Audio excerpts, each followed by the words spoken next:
है, अर्थात ना ही बीजेपी के एनडीए व कांग्रेस के यूपीए की व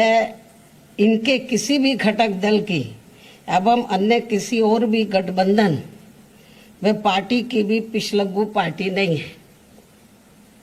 और ना ही दूसरी पार्टियों की तरह बड़े बड़े पूंजीपतियों व धन्ना सेठों आदि की भी गुलामी करने वाली पार्टी है, बल्कि स्पष्ट तौर पर देश के खासकर गरीबों, मजदूरों, बेरोजगारों, दलितों, आदिवासियों, अक़लियतों एवं अन्य उपेक्षित वर्गों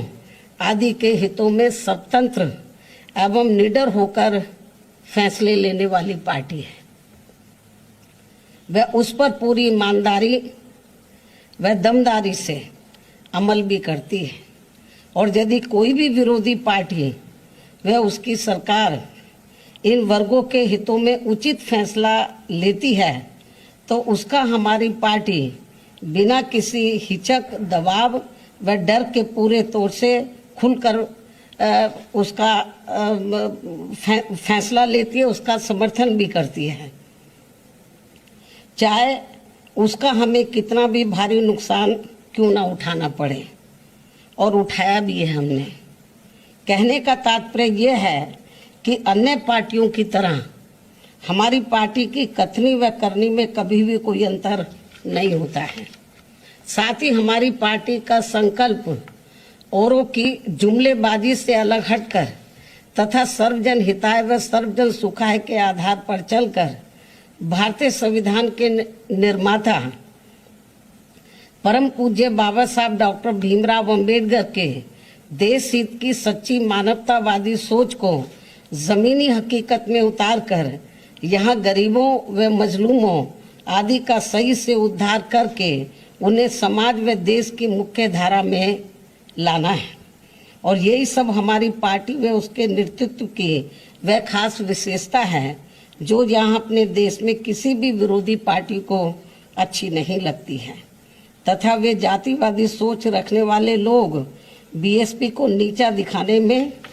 व उसके नेतृत्व को बदनाम करने के लिए कभी भी कोई मौका नहीं छोड़ते हैं।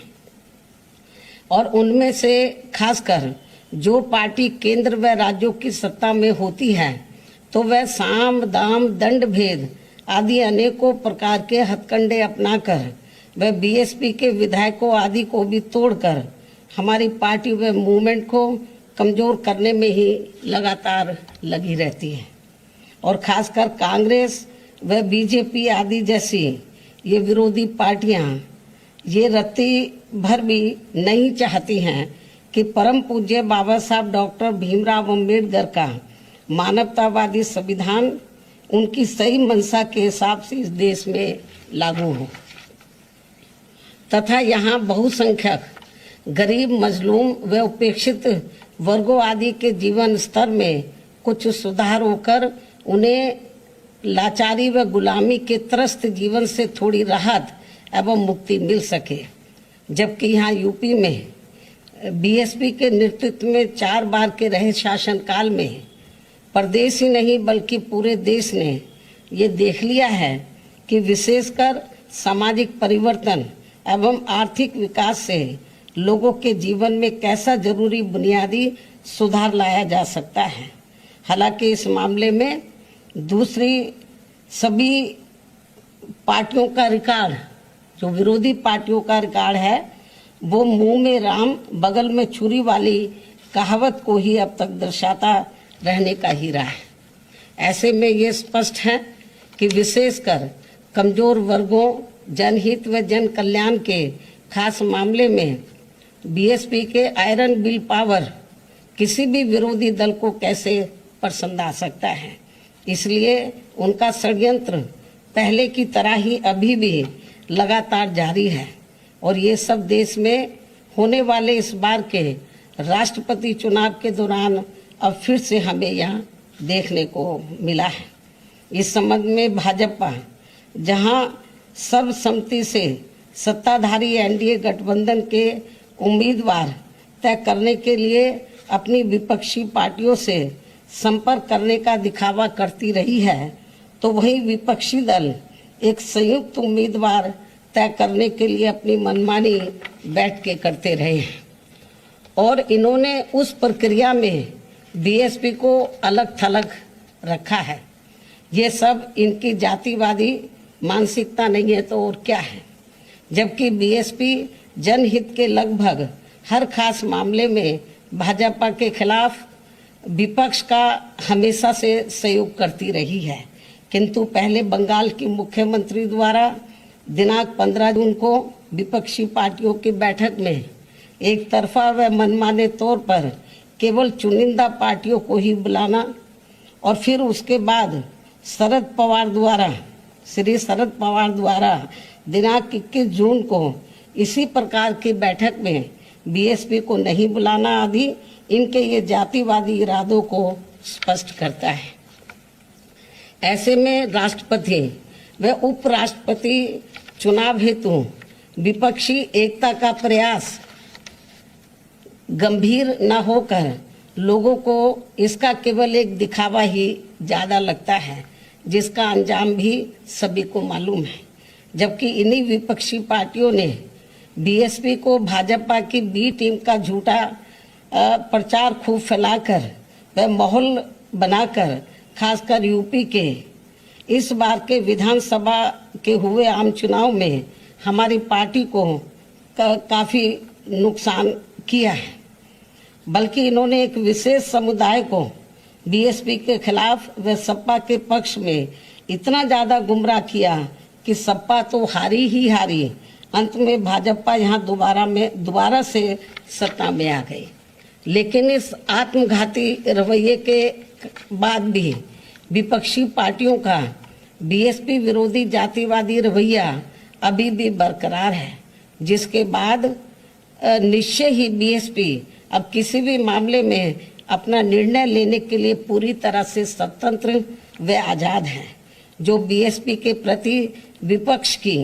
जारी जातिवादी नीति की ही करनी धरनी का ही परिणाम है। और ऐसे संकीर्ण जातिवादी तत्वों को ना तो पहले परम पूज्य बाबा साहब डॉक्टर भीमराव अंबेडकर व उनका मानवतावादी मूवमेंट गवारा हो रहा था और ना ही अब इन्हें बीएसपी को फलना फूलना हजम हो पा रहा है,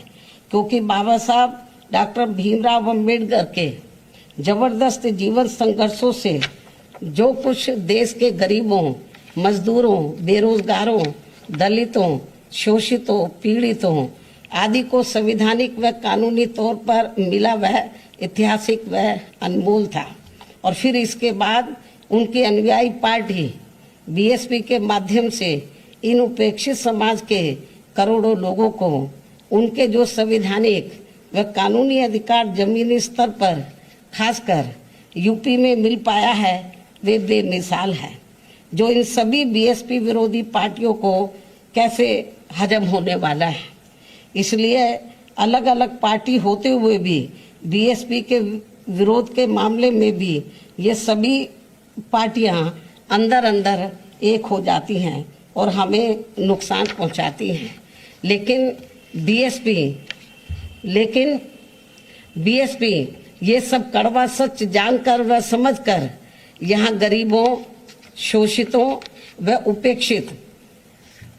वर्गों आदि के हित में परम पूज्य बाबा साहब डॉक्टर भीमराव अंबेडकर की तरह ही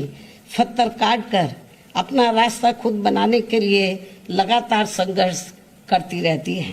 और इन वर्गों का हित एवं आत्मसम्मान व स्वाभिमान बीएसपी के लिए सर्वोपरि है, जिसके लिए हमारी पार्टी कभी भी किसी से कोई समझौता कतई नहीं करती है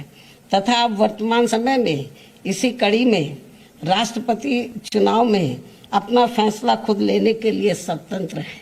आजाद है,